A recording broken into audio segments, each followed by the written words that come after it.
चलिए और खबर झालावाड़ से है, जहां जहर खाने से मां बच्चे की मौत हुई है। 2 बच्चों की हालत गंभीर बताई जा रही है। मां पर बच्चों को कीटनाशक पिलाने का शक है। फिलहाल घटना के कारणों का खुलासा नहीं हुआ है। उल्हेन थाना क्षेत्र के हजडिया गांव का ये मामला है।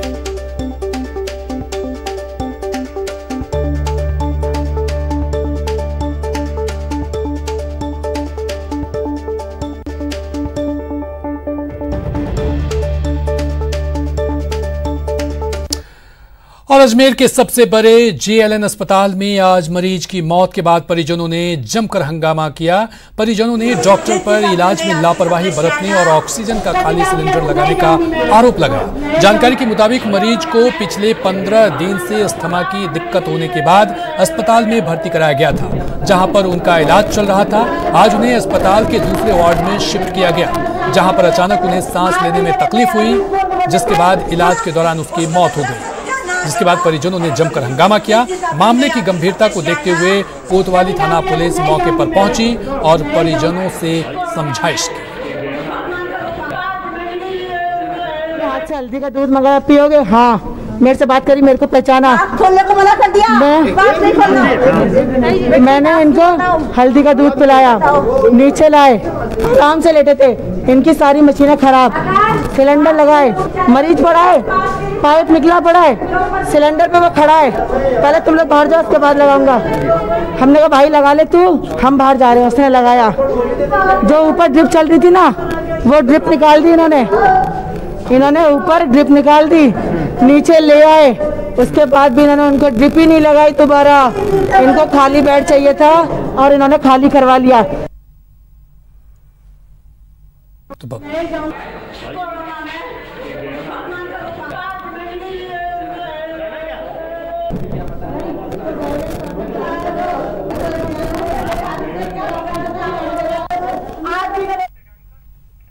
तो भारी लापरवाही बरती गई है। चलिए बढ़ेंगे अगली खबर की तरफ और अब आपको दिखाते हैं प्रदेश में शहर शहर हंगामे और प्रदर्शन की तस्वीरें। जी हां, टीवी स्क्रीन पर आप 3 तस्वीरें देख रहे हैं। पहली तस्वीर उदयपुर की है, जहां ग्रामीणों ने खस्ताहाल सड़कों को लेकर रोड जाम कर दिया। दूसरी तस्वीर करौली की है, जहां all India youth Congress workers के लोग कानून व्यवस्था को लेकर धरना प्रदर्शन किया। और आखिरी तस्वीर भरतपुर से आई है, यहां मरीज की मौत पर एसपी ऑफिस के मेन गेट पर परिजनों ने शव रखकर प्रदर्शन कर रहे हैं।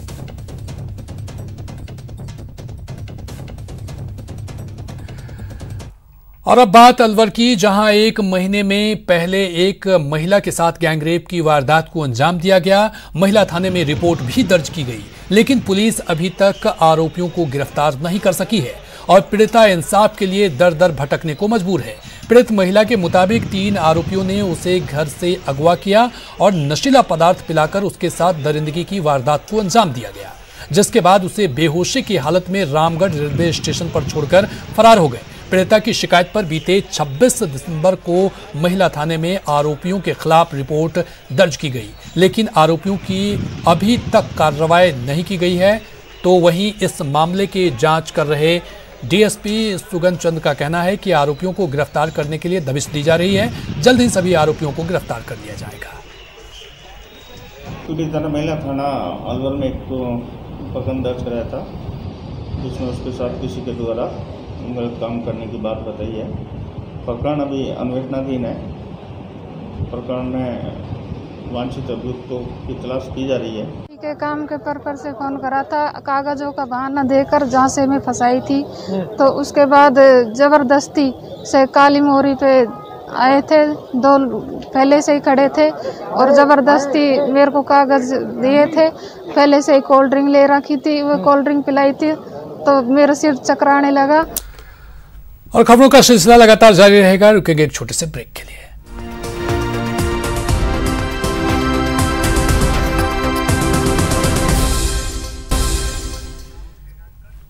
ब्रेक के बाद स्वागत है। वो कॉलेज से पेपर देकर बाहर निकली थी, इस बात से अनजान कि आगे उसके साथ क्या होने वाला है। जैसे ही वो सड़क पर पहुंची, छात्रा के साथ जो हुआ उसे देखकर सबके होश उड़ गए। हरियाणा से दिल दहला देने वाली एक खबर आई है। यहां फरीदाबाद के बल्लभगढ़ में एक छात्रा की सरेआम गोली मारकर हत्या कर दी गई। देखिए, कार से आया ये युवक पहले इस छात्रा को खींचकर अपनी कार में बैठाने की कोशिश करता है, लेकिन जब छात्रा कार में नहीं बैठी तो उसने अपनी पिस्तौल निकाली और छात्रा को गोली मार दी। इस दौरान एक महिला ने छात्रा को बचाने की कोशिश भी की, लेकिन बचा नहीं सकी। ये छात्रा कॉलेज से पेपर देकर बाहर निकली थी, लेकिन बाहर निकलते ही I-20 कार पर सवार एक युवक ने उसे गाड़ी में जबरदस्ती बैठाने की कोशिश की। जब छात्रा ने इनकार किया तो आरोपी उसे गोली मारकर फरार हो गया। छात्रा के परिजनों के मुताबिक आरोपी काफी समय से उनकी बेटी के पीछे पड़ा था। 26 अक्टूबर को हुई इस वारदात का अब CCTV भी सामने आया है।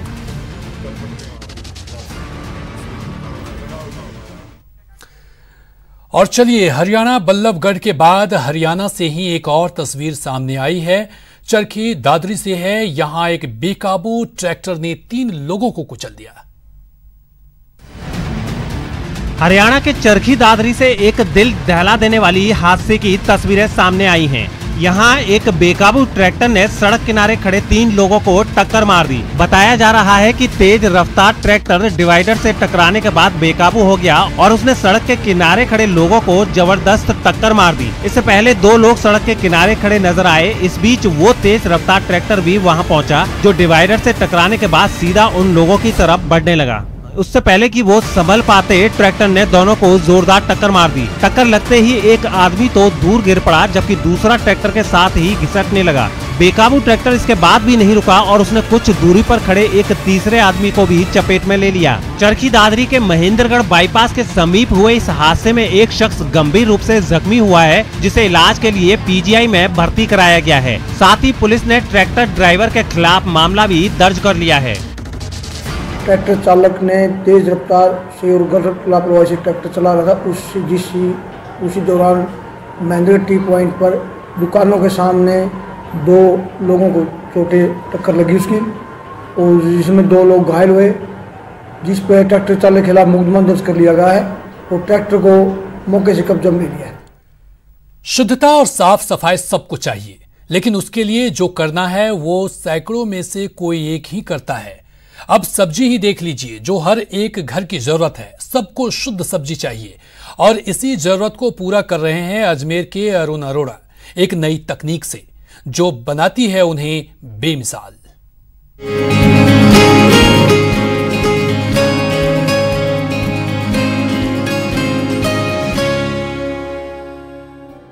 बेहद कम लागत, थोड़ी सी जगह, नाम मात्र की मेहनत, लेकिन परिणाम सुपर से भी ऊपर वाला।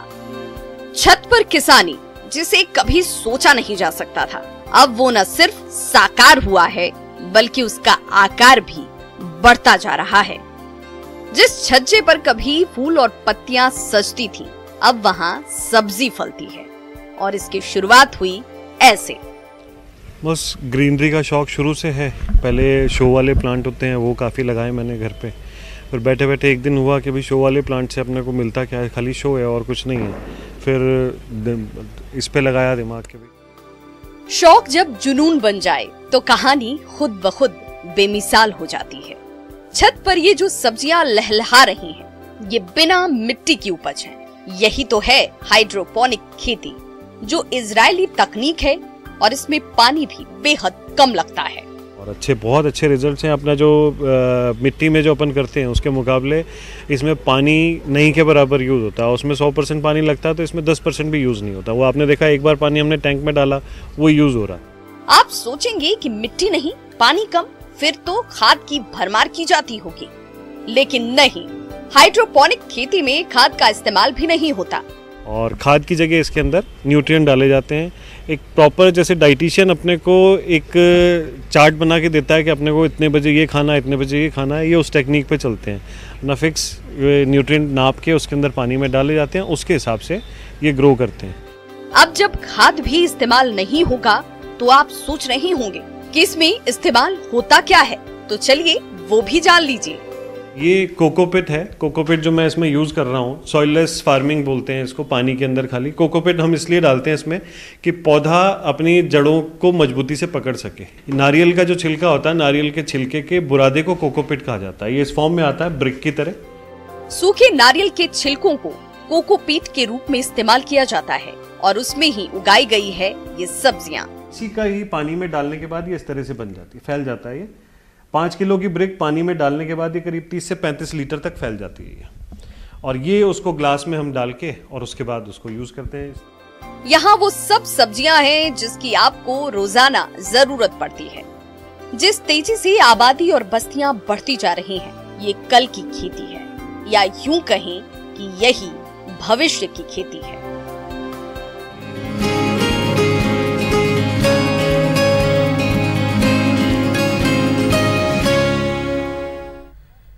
चलिए बढ़ेंगे अगली खबर की तरफ। डूंगरपुर नगर परिषद कोरोना से बचाव के लिए नो मास्क नो एंट्री अभियान को सफल बनाने में जुटी है और इसी के तहत हर दिन जागरूकता रैली से आमजन को कोरोना के प्रति जागरूक किया जा रहा है। देखिए ये रिपोर्ट। तू खुद बन जा पहरेदार, आ गया है मौका इस बार, तू कर ले राष्ट्र सुरक्षा अपार, तो खुद बन जा पहरेदार। खुद बनना होगा पहरेदार उस घातक वायरस के वार को रोकने के लिए, उस कातिल कोरोना से बचने के लिए जो दिन रात पांव पसार रहा है, लोगों को अपने आगोश में जकड़ रहा है। शपथ लेनी हमको और आपको कोरोना को हराने की, वायरस को भगाने की। इसी पथ पर डूंगरपुर नगर परिषद चल पड़ा है। यहाँ जन जन ने शपथ खाई, मन में ठानी कोरोना को मात देने की। यहाँ पर 3 अक्टूबर से अभियान का आगाज हो चुका है। इसी मिशन के तहत हर रोज शहर के एक वार्ड में कोरोना जागरूकता रैली, मास्क वितरण, स्टिकर लगाने और पंप प्लेट वितरण का काम किया जा रहा है। साथ ही लोगों को मास्क की उपयोगिता के साथ कोरोना से बचाव के प्रति जागरूक किया जा रहा है। नगर परिषद के आयुक्त की माने तो अब तक शहर में 40,000 के करीब मास्क का वितरण किया जा चुका है। नगर परिषद का सपना सिर्फ एक नो मास्क नो एंट्री वाले सीएम गहलोत के अभियान को हर हाल में सफल बनाना है। और इसी के साथ फिलहाल इस बुलेटिन में इतना ही। नमस्कार।